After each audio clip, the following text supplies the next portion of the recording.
expired. We'll now move to question time, and I call Senator Patterson. Thank you, Madam President. My question is to the Minister representing the Minister for Home Affairs, Senator Watt. An audit through questions on notice revealed almost 1,000 units of surveillance equipment provided by Chinese government-linked companies, Hikvision and Dahua, are installed across more than 250 Commonwealth sites. I welcome Defence Minister Richard Marles' comments today that they will be removed from his department. Minister, is the government concerned about this national security risk at other departments and agencies? Minister Watt. Thanks. Thank you, President. And thank you, Senator Patterson, for the question. I have seen the media coverage regarding this issue in the last couple of days, and what I can advise the chamber is that the Attorney-General has requested advice on whether a government-wide ban is required to address protective security risks. Of course, the Albanese government takes national security seriously, and we will always act in the national interest. You may have seen, Senator Patterson, the Defence Minister, Mr Marles, has made public commentary to the effect that the government is doing an assessment of all the technology for surveillance within the defence state, and where those particular cameras are found, then they're going to be removed. So there is an issue here, and we're going to deal with it. So I think the government has been very clear in taking responsibility for addressing this issue. I can also advise that the Department of Prime Minister and Cabinet and its portfolio agencies do not have any installed devices manufactured by the companies concerned. DFAT, Austrade and Tourism Australia retain some legacy Hikvision or Dahua manufactured CCTV systems in non-sensitive areas, and these are not connected to the internet or agency IT networks. Of course, it is worth making the point that these cameras were installed not under the Albanese government but under a coalition federal government. So it is good that Senator Patterson is now taking an interest in this issue, an issue that neither he nor anyone else in the former government saw as worthy of investigation at the time. But unlike the coalition government, this government is taking action, and as I say, the Attorney-General has requested advice on whether a government-wide ban is required to address protective security risks. As Senator Patterson knows, having asked those questions on notice, departments and agencies have provided answers to them. Thank you, Senator Watt. Senator Patterson, first supplementary. Thank you, Madam President. Thank you, Minister. When asked last year, the Department of Home Affairs said they did not know whether other government departments and agencies had these devices installed. Will the government now direct Home Affairs to conduct a formal audit of all Australian government sites to determine our exposure to these devices? Thank you, Senator Patterson. Minister. Thank you, President. Senator Patterson, I think I've already answered that question by saying that the Attorney-General has requested advice on whether a government-wide ban is required to address protective security risks. So, of course, being government-wide, that does involve every part of this government and every agency, including the ones that you referred to. But again, I ask the question, why is Senator Patterson only asking about these issues now when he's on the opposition benches? Why didn't Senator Patterson or anyone, why didn't Senator Ruston, why didn't Senator Cash, why didn't Senator Payne, why didn't Senator Hume, why didn't Senator Duniam, why didn't Senator Henderson and why didn't Senator Patterson, among others, Senator McKenzie, think that this was an issue important enough when they were actually in government having these cameras installed? That was fine, but now, after the event, it's worthy of asking questions. These are serious matters, I have no doubt about it, and that's exactly why the Albanese government is taking action, unlike the former Morrison, Turnbull, Abbott and whoever else there was government. Thank you, Minister Watt. Senator Patterson, second supplementary. Thank you, Madam President. In November last year, two of our closest security partners, the United States and the United Kingdom, announced they were effectively banning the devices from government premises. Will the Australian government follow and direct government departments and agencies beyond defence to remove these devices? Thank you, Senator Patterson. Minister Watt. Well, again, for the third time, the government, through the Attorney-General, has requested advice on whether a government-wide ban is required to address protective security risks. If that advice says that that is necessary, then I have no doubt that we will take that action. But yet again, for the third time, why were these matters not serious enough for the former government to do something about them when they actually had the opportunity to do so, when these cameras were actually being installed? It's all very well to be wise after the event and ask questions about things that happened when you were in government, but I would suggest that the time to actually do something about it is when you're in government making the decisions to install the cameras, rather than trying to call into question a government which is taking serious action on this, just as we're taking serious action on national security in general. Thank you, Minister Watt. Senator Grogan. My question is to the Minister for Women, Senator Gallagher. Can the minister outline how the policies of the Albanese Labor government will assist people, Australian households, to manage the cost of living? Minister.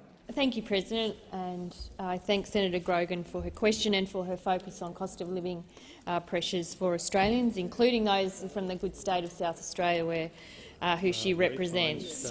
Thank you. Indeed, sitting next to another proud South Australian. Can I begin by acknowledging that the decision by the Reserve Bank this week to raise interest rates will have become as quite unwelcome news to households across Australia. Whether you're a mortgage holder or a renter, news of the interest rate rise, knowingly that it will cause extra stress on household budgets. The government has been working day in and day out since being elected to look at ways to bring sensible and responsible and affordable cost of living relief to Australian households. And whilst we can't control what the Reserve Bank does with respect to interest rates, we can be a government that focuses on those measures designed to make life easier and look at ways being focused to put downward pressure on some of those cost of living increases which we have been seeing. What is in our control are measures to support and subsidise Australians in buying things that are essential. We're supporting everyday Australians through policies like our cheaper medicines, which came into being on the 1st of January. Importantly, our cheaper childcare, which for over 1 million Australian households will make childcare more affordable, and of course reducing the increases on energy bills that those opposite opposed in December last year. Our cheaper childcare reforms were really important reforms, Madam President, about making it more affordable for families, but also that it's good economic policy. In turn, the extra resourcing and investment into childcare supports greater workforce participation, especially by women. But we've also got our fee-free TAFE policy, so we're investing in skills. Your time has expired. Senator Grogan, first supplementary. Thank you. I wonder if the minister could give us some further detail on how the cheaper childcare measures could assist with the cost of living. Minister. Thank you, President, and yes, I can. And I thank Senator Grogan for the question. The cheaper childcare plan will cut the cost of early childhood education and care for more than 1 million Australian families, 1.26 million Australian families.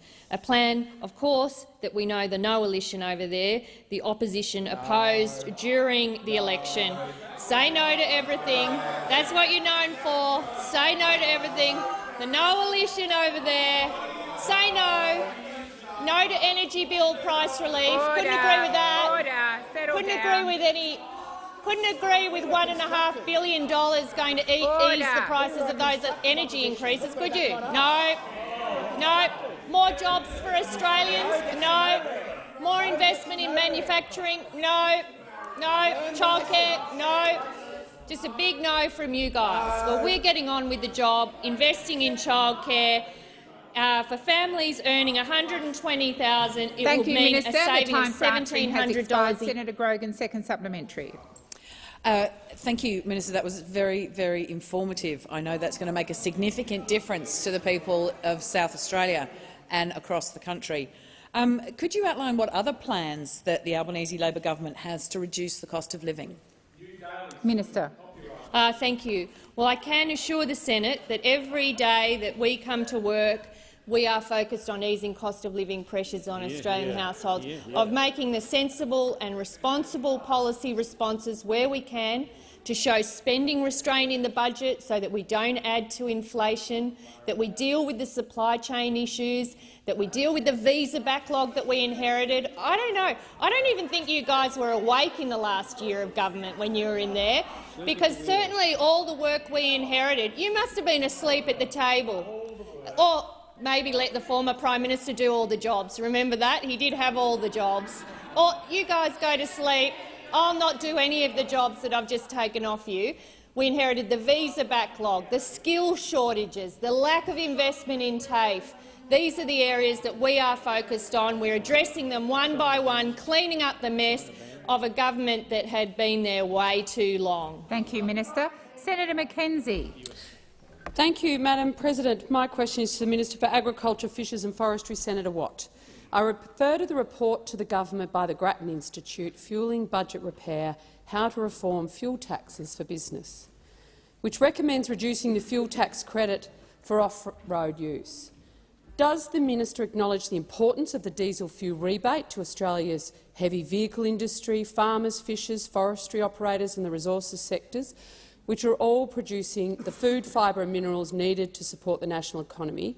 And can he provide an assurance to the agriculture sector in particular that the government will rule out any changes to the diesel fuel rebate? Good question. Thank you, Senator McKenzie. Minister Watt. Thank you, President, and thank you, Senator McKenzie. The short answer to your questions is yes and yes. The longer version is that yes, I do recognise the importance of this payment and rebate for farmers. It is an important way for farmers to manage their budgets. And for that reason, I can confirm that this government has no intention whatsoever of getting rid of it. I recognise that the Grattan Institute has made that suggestion, but we have categorically ruled it out, both myself and the Prime Minister. And may I recommend Senator McKenzie to my Twitter feed, a very worthwhile resource where people interested in agriculture can find all sorts of information.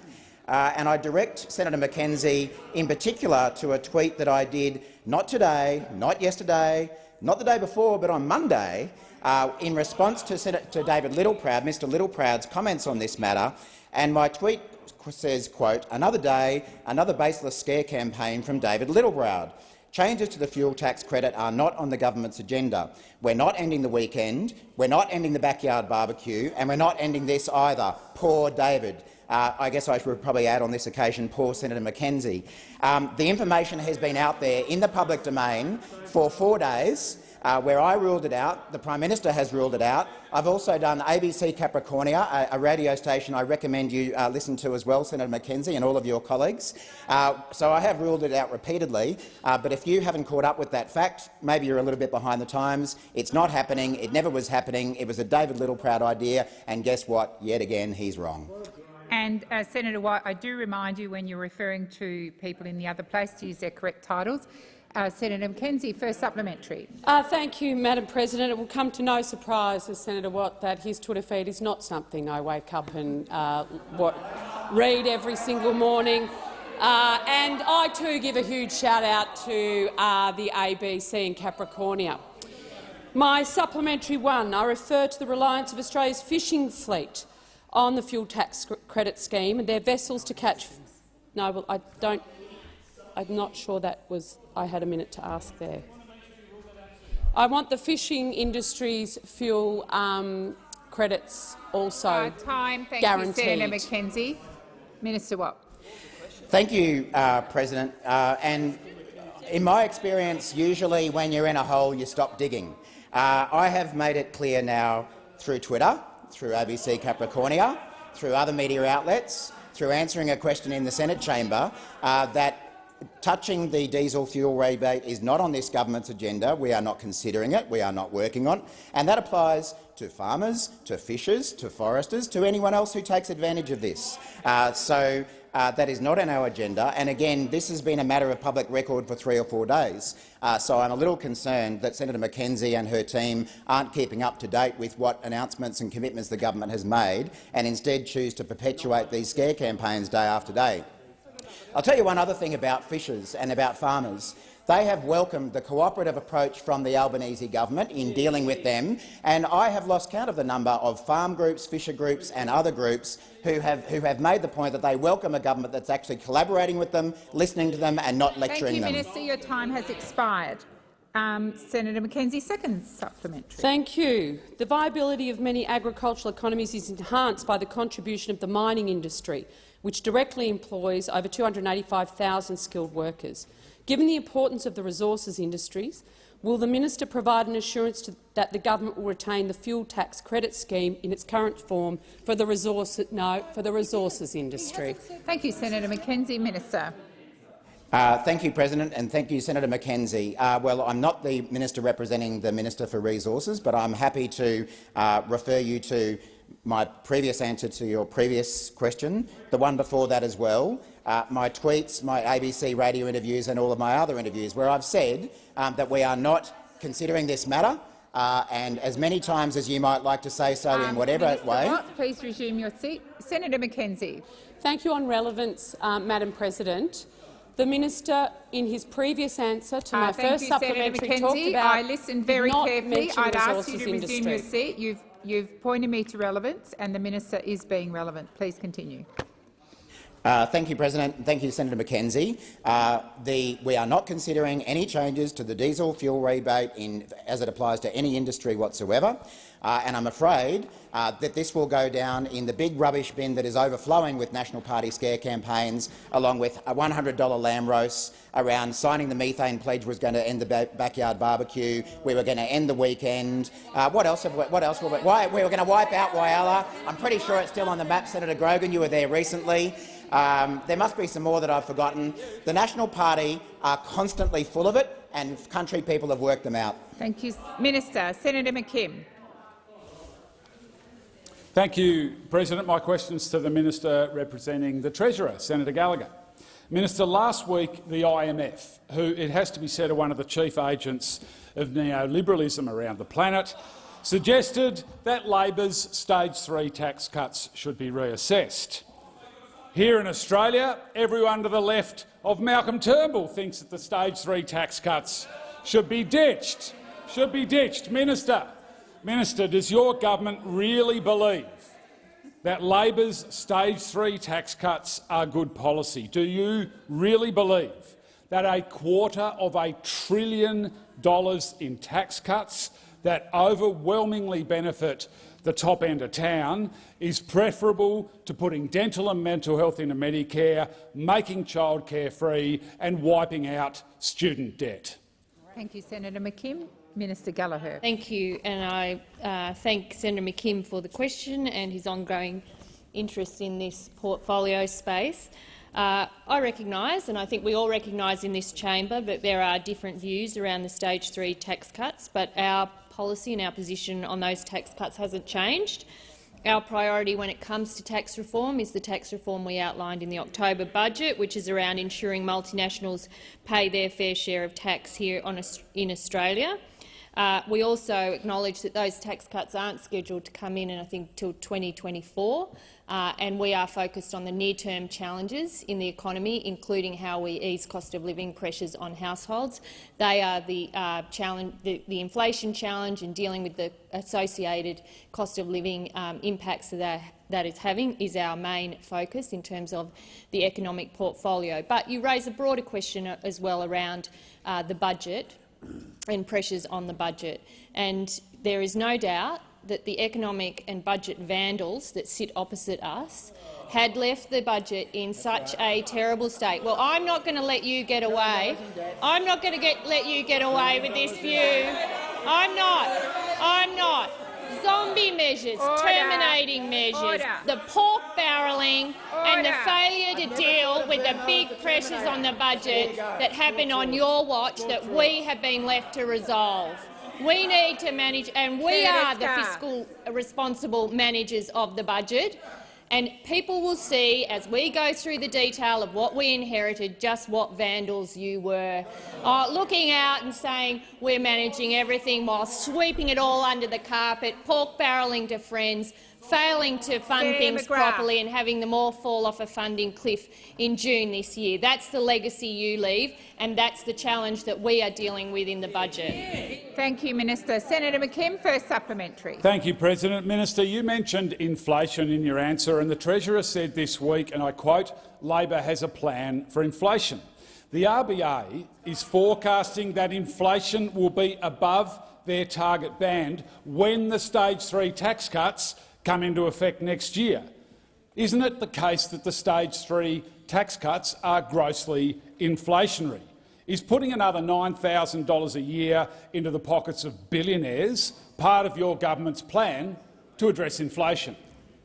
Thank you, Senator McKim. Minister Gallagher. Thank you. Well, the Treasury, of course, forecasts in the budget their Treasury forecasts for inflation over the forward estimates, which will include the Stage 3 tax cuts when they come into operation. And you can see what the Treasury forecasts there in terms of inflation, and it's forecasting that inflation will track back towards more normal bands over the more normal range over the next 18 months. Senator McKim also said the Treasurer had outlined a plan for inflation, and we do. We do have a plan for inflation. It's a 3-point plan: cost of living relief, where we can sensibly and meaningfully make a difference without adding to inflation, which is our childcare, our relief for energy bills, our investments in cheaper medicines, to deal with the supply chain issues, which is workforce and skills, and to show budget and spending restraint in May. That is the plan that we have and that we are implementing. Thank you, Minister. Senator McKim. Thank you, President. Minister, most Australians know that you only supported the Stage 3 tax cuts to neutralise the issue to win the election.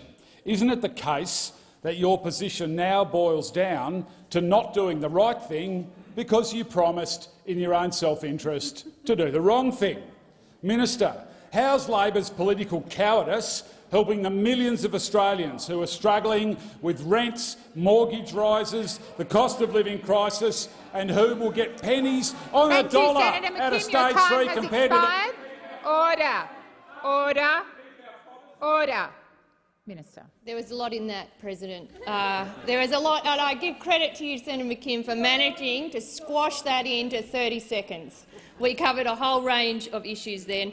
I do not accept the points made, the negative reflections on our motivations around self-interest. We wanted to change the government. We managed to change the government. And we think that is good for the country. We think that is good for the country in the fact that we are now able to implement all of the policies that we took, our positive policies around climate, and dealing with those issues that you've been interested and involved in for some time.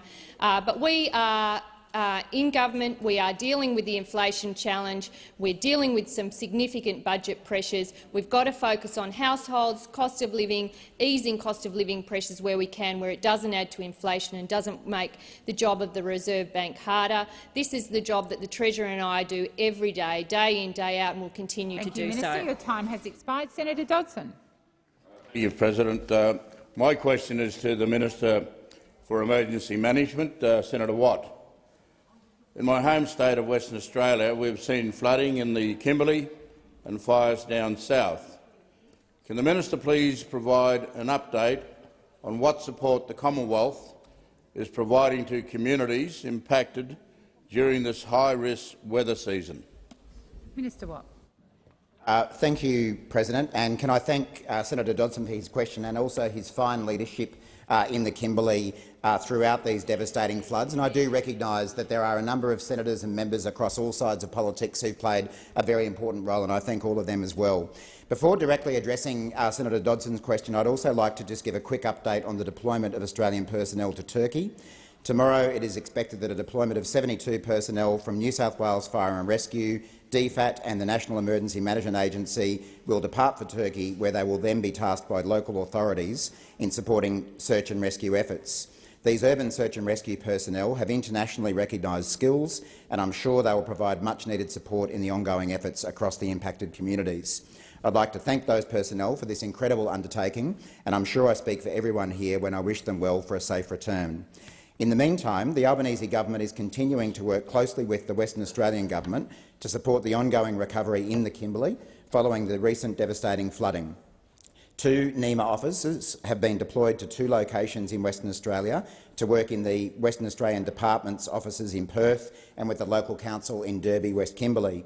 NEMA is also working closely with the National Indigenous Australians Agency to identify recovery needs at the community level. Of course, there are a large number of First Nations people who have been dramatically affected by these events, and the Albanese government believes it's essential that traditional owners are part of the conversation on how we support the Kimberley communities and to make sure the recovery happens the way those communities want and need. Again, I'd like to thank Senator Dodson for his ongoing engagement with myself, my office and all of those communities around their recovery needs in the Kimberley. I was on the ground with Senator Dodson and the Prime Minister in Fitzroy Crossing in early January, and I've seen the power of work being done. In total, more than $2.5 million in Commonwealth disaster assistance has been provided to around 3,200 people in affected communities in Western Australia today, and there's a range of joint support still available. The time has expired. Senator Dodson, first supplementary. Last year, nearly every state and territory in Australia was impacted by natural disasters. Can the minister please outline what this government is doing to ensure communities that have been impacted are getting the support they need? Minister. Thanks, President, and thanks again, Senator Dodson. I'm very pleased to say that under the Albanese Labor government, no matter what your postcode, no matter what electorate you live in, if you've been hit by a natural disaster, you will receive support. Since May, after our election, our government has provided $1.6 billion in direct payments to natural disaster-impacted communities across Australia through the various recovery payments available. It is a sobering fact that $1.5 billion of this $1.6 billion has been delivered to residents of the state of New South Wales. We recognise that New South Wales communities have faced devastating and compounding flooding events over the last 12 months, and we recognise that it's our responsibility as the federal government to show up in a crisis and keep showing up to help. What we don't recognise is whether those communities voted Labor, Liberal or National, and that's why, regardless of politics, we've continued to provide disaster funding into the hundreds of millions of dollars to very safe National Party seats because those people need help. That is the right thing to do, and that is exactly what we will keep doing. Thank you, Minister. Senator Dodson, second supplementary. Is the minister aware of any examples when government was not ensured communities impacted by natural disasters were delivered the support that they needed? Minister. Thanks, President, and thanks, Senator Dodson.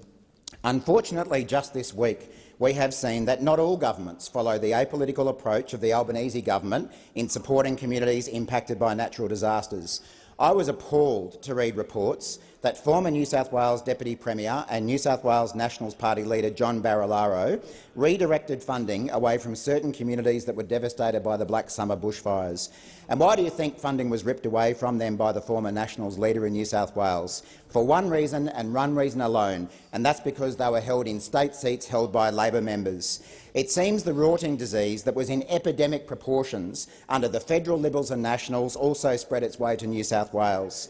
What is it with the Nationals and rorting public funds?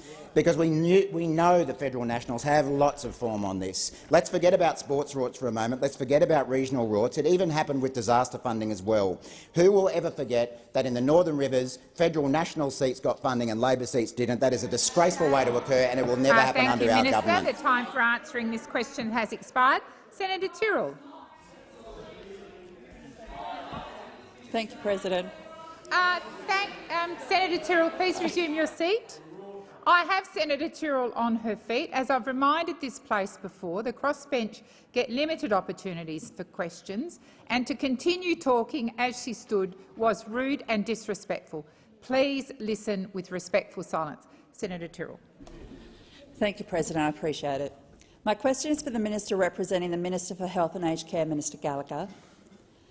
Minister, last year this parliament passed the Aged Care Amendment Implementing Care Reform Act 2022. This act primarily responds to recommendations made by the Royal Commission into aged care on nursing.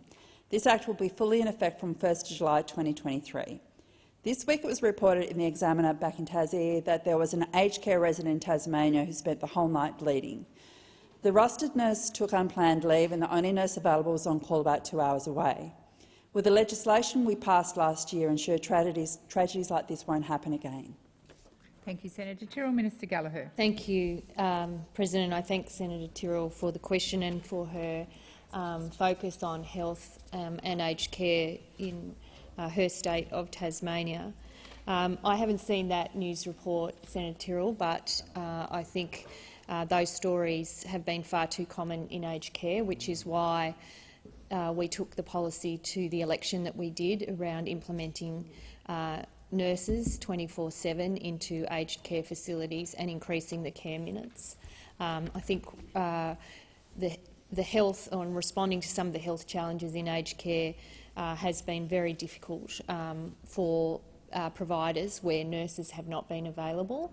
And I know that the Aged Care Minister, in fact I met with her yesterday on aged care matters, has been absolutely focused on making sure that we can, that the nursing 24/7 is implemented, that we are looking at workforce shortages where they are and how we deal with those, and working with providers, because the aim is that people who live in residential aged care have access 24/7 to nursing care, which is something that they haven't had, particularly in small and regional areas. I spent some time working in aged care and visited a number of aged care facilities, and those aged care staff do an incredible job caring for people, often with very complex health conditions.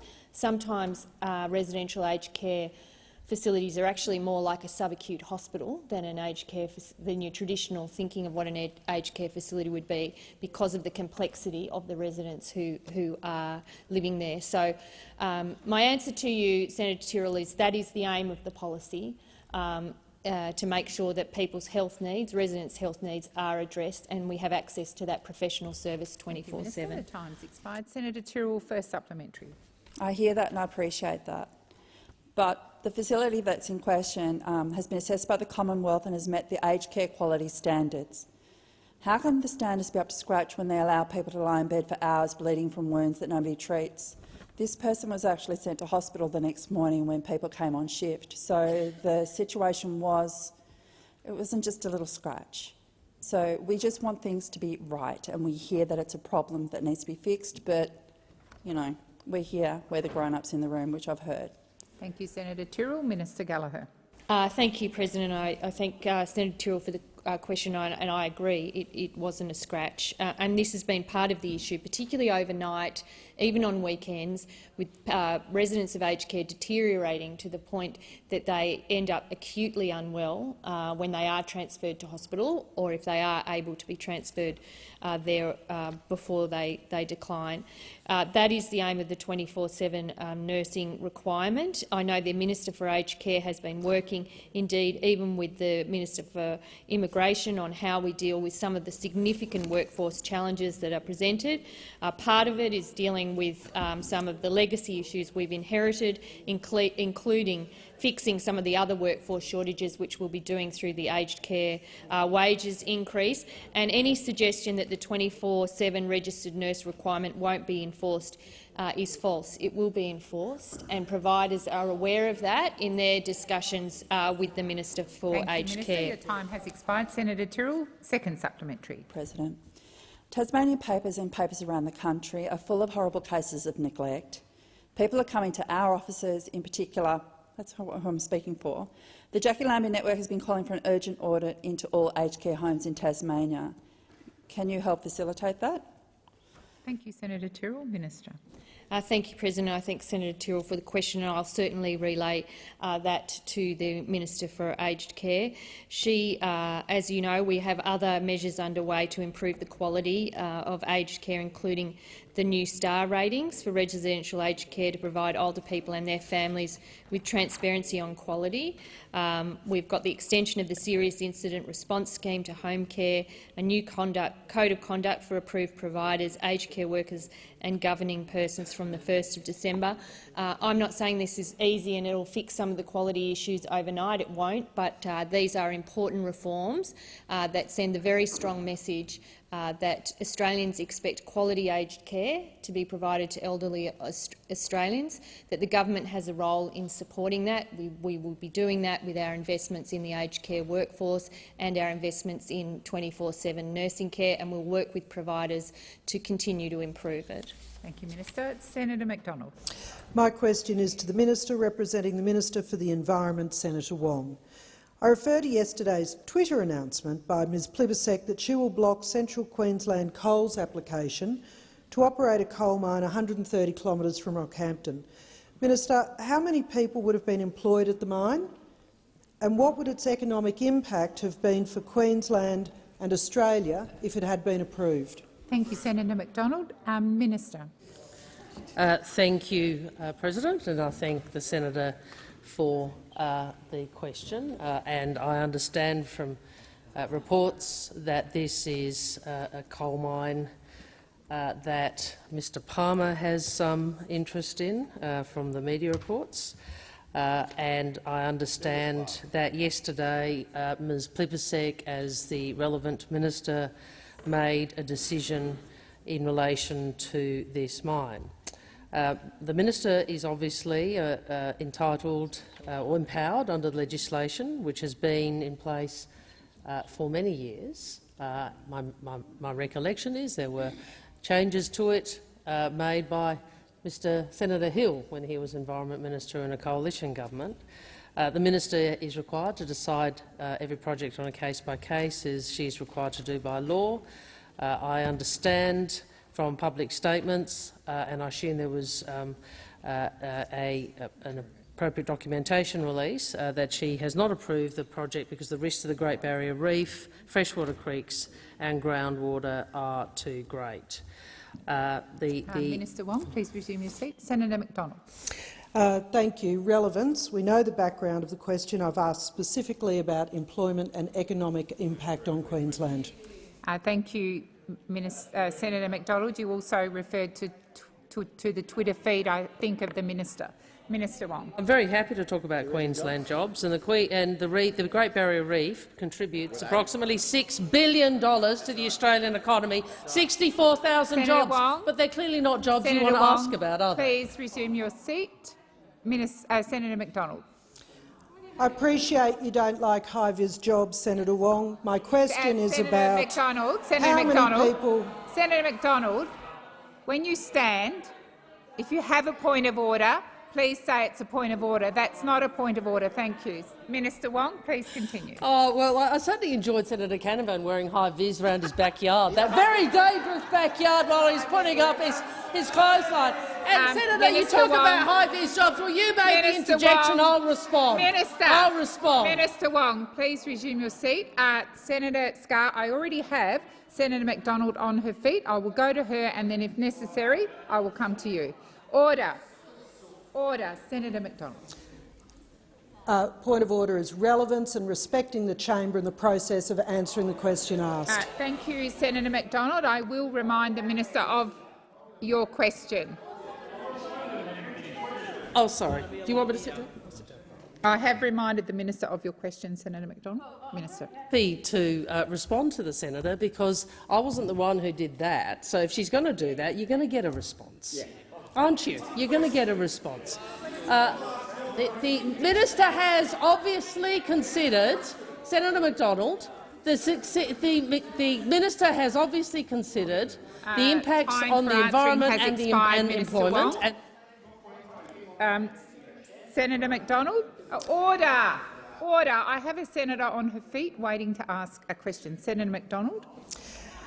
Minister, what is the government's alternative plan and solution to replace all of the lost energy production, the jobs, the direct and indirect investment that would otherwise have been generated across Queensland and the nation if this mine had been approved?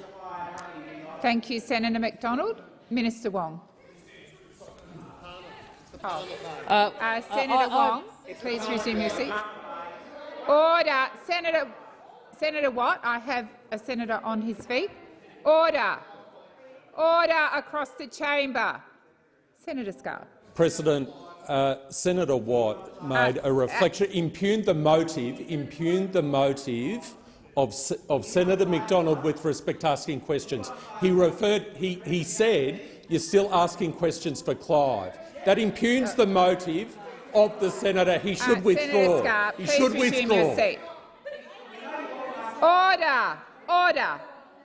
Order.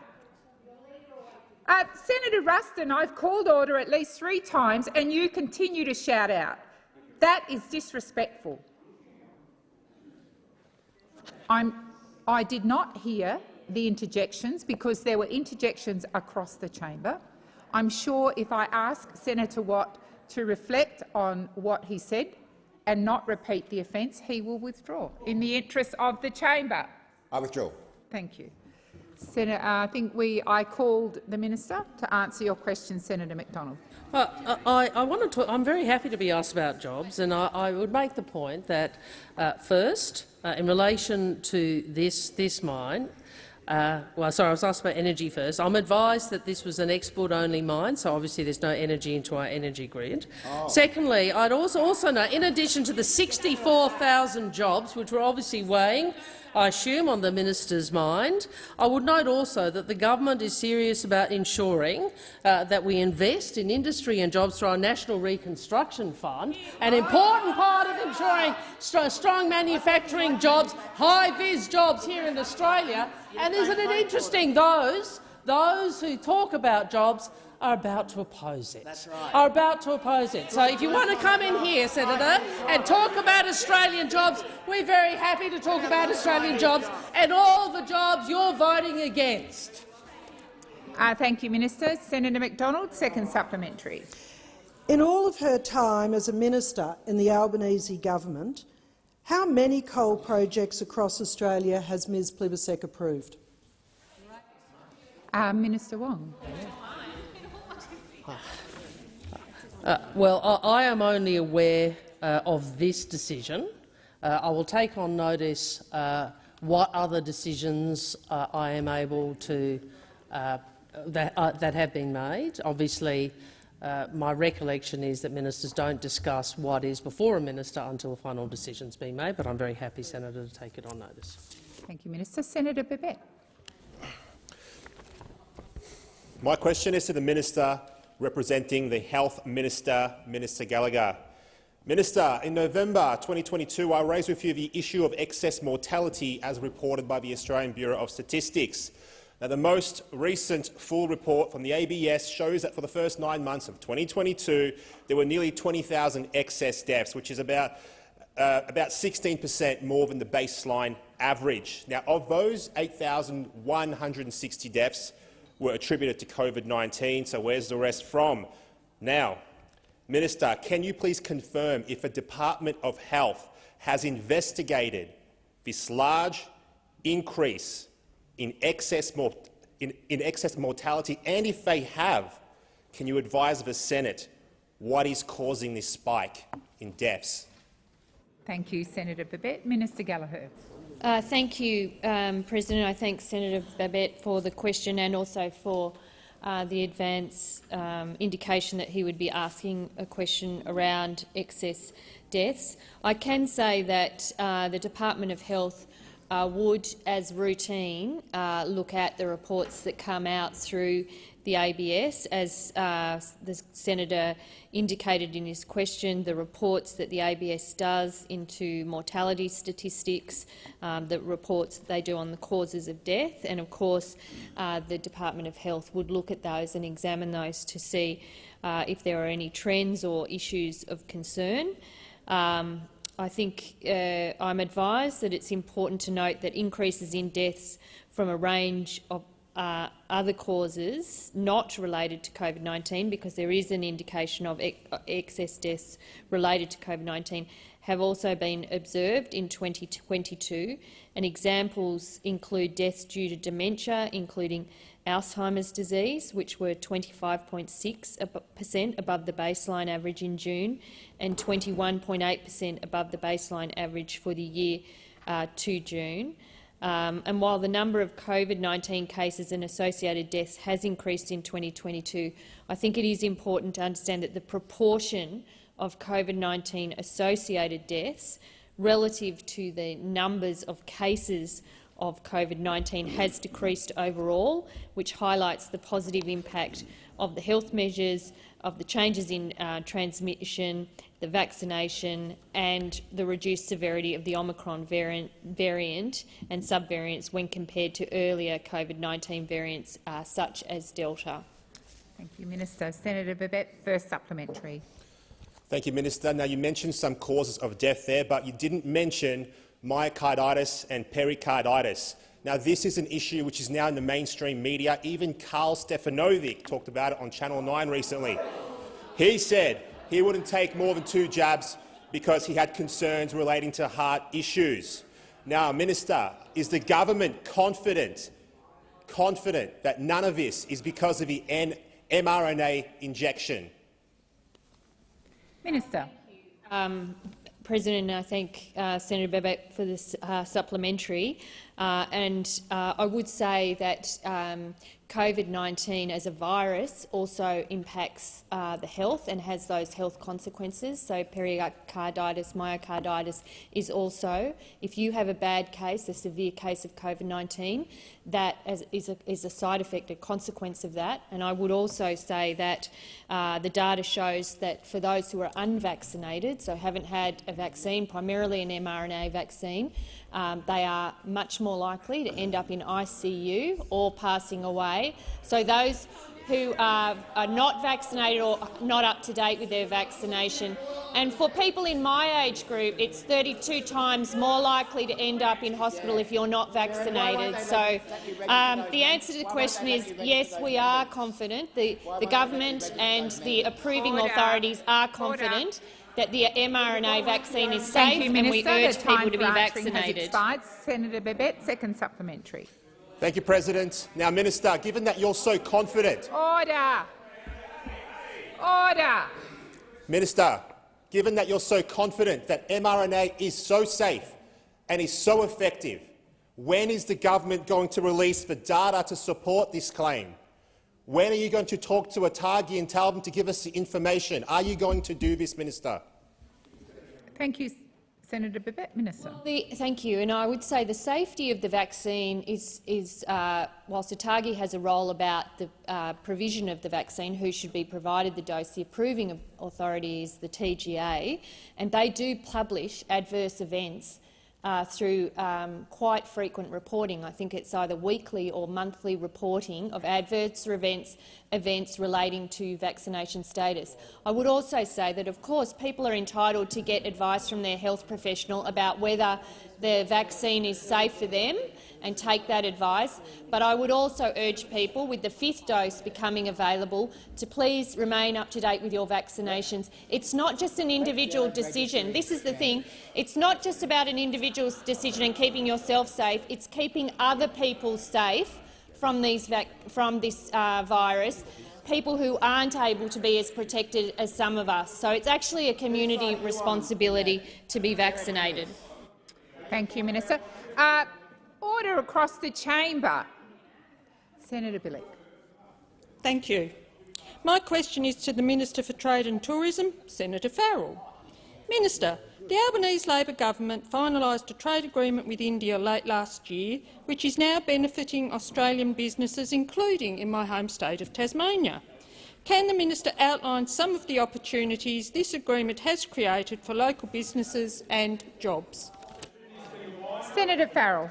Thank you, President, and can I thank Senator Bilyk for her wonderful interest not only in trade but tourism in her wonderful home state of Tasmania, which I'll be visiting tomorrow. Oh, terrific. Hopefully with her and some of our other great Tasmanian senators. But look, this is a very important question that she's asked, and the Albanese Labor government is getting on with the job of diversifying our trade in important markets like India. On the 1st of January 2023, the second tariff cut under the Australian-India Economic Cooperation and Trade Agreement took effect. And in the month of January, Australian businesses benefited from the tariff cuts on over $2.5 billion worth of exports into— I'll repeat that figure, $2.5 billion worth of exports into India. This means more opportunities for our seafood, our meat, our fruits, our wine and our critical mineral exporters. And it means cheaper products for Australian households, like groceries, like fruit, like nuts and clothing. This deal has been a long time coming. Former Prime Minister Julia Gillard kicked off the trade negotiations in India over 10 years ago, and under the Anthony Albanese Labor government, we finished the job by bringing an Indian— yes, we did the job. We did the job that you failed to do or couldn't do, and we finished the job by bringing an Indian trade deal into force. More trade means more and higher-paying jobs for Australian workers. Thank you, Senator Farrell. Senator Bilyk, first supplementary. Thank you. Does the minister have any specific examples of businesses that have started to use the provisions under the agreement to grow and expand trade with India? Thank you, Senator Bilyk. Minister. Thank you, President. Well, Senator Bilyk, thanks again for that question. As a matter of fact, I do. There are many great examples in the Senator's home state of Tasmania, which I'm looking forward to visiting tomorrow. For example, you'd be welcome, Senator Colbeck would be welcome, anything to restore the damage that you have done. For example, Hobart-based fisheries company Australian Longline, who have benefited from tariff cuts on exports to India, or the Western Australian Geraldton Fishermen's Cooperative, who recently secured an Indian distributor to supply fresh lobsters because of our free trade agreement. Of course, they're getting into China as well. 1 in 4 Australian jobs relate to trade, and our trade diversification agenda is delivering more high-paying jobs to Australians. Thank you, Senator Farrell. Senator Bilyk, second supplementary. Thank you very much. The trade agreement is part of the government's plans to diversify trading opportunities. What other actions is the government taking to diversify trading relationships, and how will local businesses benefit? Minister. Thank you, President, and thank you again, Senator Bilyk, for your question. And you're exactly right about our diversification policies. The Albanese Labor government is getting started on our trade diversification agenda with this important economic partner. Next month, I will travel to India with the Prime Minister and a business delegation to seize the opportunity under our existing free trade deal and advance negotiations on a comprehensive economic cooperation agreement. We are supporting Australian businesses to diversify their trade and deliver secure, high-paying jobs for Australian workers and Tasmanian workers. Thank you, Minister. Senator Birmingham. Thank you, President. President, my question is to the Minister representing the Minister for Employment and Workplace Relations, Senator Watt. Senator Watt, is the current rate of real wages growth positive or negative? Minister Watt. Thank you, President. And it is I'm very pleased to be able to advise the chamber that under the Albanese government, wages are increasing at a level we have not seen for a very long time. Now, over a decade, in fact, over the whole decade that the Morrison government was in power, it did not reach the level of wage growth that is occurring in our country. Now, we know that inflation is continuing to have an effect on Australians' cost of living. And that's exactly why we've taken the steps that we have to address cost of living, such as the ones that Senator Gallagher was talking about: cheaper medicines, cheaper childcare, fee-free TAFE places, and, of course, most importantly, the energy price relief that the Albanese government delivered late last year, which was opposed by every single member opposite. So that's what the Albanese government is doing on cost of living. But we recognise that this job is not done, and we recognise that Australians are doing it tough at the moment. And that's why we will continue to take action on cost of living, and that's why we'll continue to take action on wage growth as well. Because let's not forget that unlike the coalition government, this government made a submission to the Fair Work Commission supporting a pay rise for aged care workers. Unlike the former government, this government made a submission supporting a decent increase to the minimum wage. And of course, late last year, this government, against the opposition of the coalition, passed legislation which is designed to get wages moving again by giving Minister Watt, please resume your seat. Senator Birmingham. President, I raise a point of order on the standing order related to the direct relevance of an answer. And I raise this point of order particularly about the direct relevance. Now, this chamber, early in my career, made a change to standing orders that went from requiring relevancy to requiring direct relevancy. Now, this question could not have been a more narrowly or precisely worded question. It was 11 words long, and it asked the minister very clearly whether the current rate of real wages growth was positive or negative. I accept that he has been broadly relevant to the question, but I contest he is not being directly relevant to the question, and I invite you to draw him to the directly relevant question. Thank you, Senator Birmingham, and I will draw the minister to the question. Thank you. I think it's an established fact that wages growth is not keeping up with inflation at the moment. That is not news. That is in every newspaper that you care to read. But that is not something that this government wants to see go on. And as I say, nominal wages are growing at a higher rate than we ever saw under the coalition government, and that's because, unlike the coalition, we didn't have low wages as a deliberate design feature of our economic strategy. Thank you, Minister Watt. Senator Birmingham, first supplementary. Thanks, President.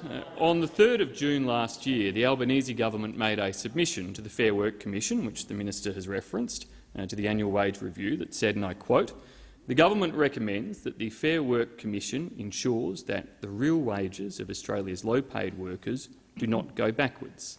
Minister, will the government make the same recommendation in its submission this year? Thank you, Senator Birmingham. And Minister Watt. Thank you, President, and thank you, Senator Birmingham. Of course, I'm not in a position to reveal what will be in this government's submission on the next minimum wage case. But it is the government's policy to continue to make sure that we get wages moving again. As I say, it stands in great contrast to the former government, who had a deliberate design feature of keeping wages low and who never achieved the nominal wage growth that we've managed to achieve just in the last few months that we've been in office. Absolutely. Thank you, Minister Watt. Senator Birmingham, second supplementary. Thanks, President. Well, during the lead-up to the election, Prime Minister Albanese consistently promised to ensure that the wages of Australians don't go backwards. The now Minister for Employment said the new government does not want to see Australian workers go backwards. This minister, this question time, has been able to rule in and out budget measures, and yet he won't give any indication as to what the Fair Work Commission submission will say. Minister, isn't it true that Australian workers are going backwards, that you won't promise to stop them from going even further backwards, and just like your promises of lower Senator electricity Birmingham, prices, you're breaking your promise? Minister Watt. Thank you, President, and thank you, Senator Birmingham, for giving me another opportunity to confirm how strongly the Albanese government is committed to getting wages moving again. And that's why we're taking action to ensure that wages are increased by making submissions to the Fair Work Commission that your Minister government Watt, was never prepared to please do. resume your seat. Order on my left. Order. Despite the minister having quite a resonating loud voice in here, I am struggling to hear. Minister Watt. Thank you, President. I'll take that as a compliment. This government, unlike the former government, this government is taking action to get wages moving again, passing laws to do so, opposed by the Coalition, making submissions to the Fair Work Commission that the Coalition never was prepared to do, and of course taking action on cost of living relief with cheaper medicines, cheaper childcare and energy price relief that was yet again opposed by, guess who, the Coalition. Thank you, Minister. Senator Payman.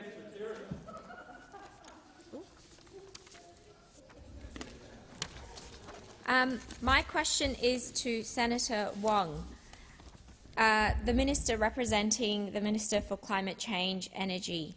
Could the Minister update the Senate on how the Albanese government is working with Australia's biggest emitters to ensure they contribute a fair share towards our climate target while supporting their economic growth? Thank you, Senator Payman. Minister Wong. Thank you. Thank you to Senator Payman for her question. Last month, this government released the proposed reforms to the Safeguard Mechanism based on extensive feedback over nearly 6 months of consultation, reforms carefully designed so Australia's heaviest emitters reduce their emissions and help us to meet net zero, your target too, by 2050 commitments. Businesses in this country understand reducing emissions is essential to their long-term competitiveness. Oh, I hear them over there. Here we go. The government's reforms will ensure that all large facilities, new or existing, are required to reduce their emissions. This sends a strong message that we are serious about our net zero commitments and serious about supporting business. These are reforms that will help businesses and regional communities transform their operations with a $600 million package as part of a larger $1.9 billion Powering the Regions Fund. But after a wasted decade in government, what are we going to see from the other side? What are we going to see? We're going to see, yet again, the Leader of the Opposition who wants to oppose our reforms because he wants to rehash tired, negative scare campaigns. You know, as one respected commentator noted, Peter Dutton is like a microwaved Tony Abbott, reheating pathetic scare tactics and fuelling internal divisions. You see, the question for those opposite,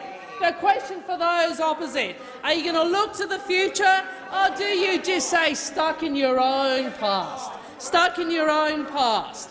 There are those on the other side, and I note that Mr Dutton's comments were in response to Senator Birmingham and Senator Bragg, actually urging their colleagues to listen to what the electorate said. Thank you, Minister Wong. Senator Payman, first supplementary. Thank you, President. Can the minister update the Senate on what has been the response to these critical reforms from business and industry? Thank you, Senator Payman. Minister Wong. I thank Senator Payman for the question and the opportunity to inform the Senate, and particularly to remind those opposite who claim to be the party of business just how much support there is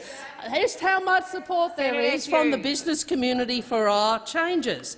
The BCA, the AIG, the ACCI and the MCA all see safeguards reforms as essential to long-term policy and investment that has been lacking after a decade of denial and dysfunction on the other side that we are still witnessing. Jennifer Westacott, Chief Executive of the Business Council, said last week, what we need now is just to get on with it. What I think we don't need is major reversals. They don't like hearing this, do they? Their constituency is walking away from you. Andrew McKellar from ACCI, urging Australians, urging the parliament to get on with it and urging for a bipartisan approach. The time for answering has expired. Senator Payman, second supplementary. Thank you, President. Can the minister update the Senate on the Albanese government's plans to reward industrial facilities that reduce their emissions and when these reforms were first proposed? Minister Wong. Thank you, President. The Safeguard Mechanism crediting amendment bill will enable large industrial facilities to earn credits when they reduce their emissions below their baselines. In other words, you try and ensure that they also contribute to the net zero target, which, by the way, those opposite have signed up to. It's a balanced scheme, effective, equitable, efficient, simple, and reforms that were first proposed by Mr Taylor. Mr Taylor. And were a recommendation of the 2020 expert panel, which your government accepted and consulted on. Mr. President, what I'd suggest is those opposite might listen to their leader, who said last year, when you lose elections, it's important to listen and to understand the reasons why you lost. But you can't hear, you don't want to hear, do you? Order. And I ask that further questions be placed on notice.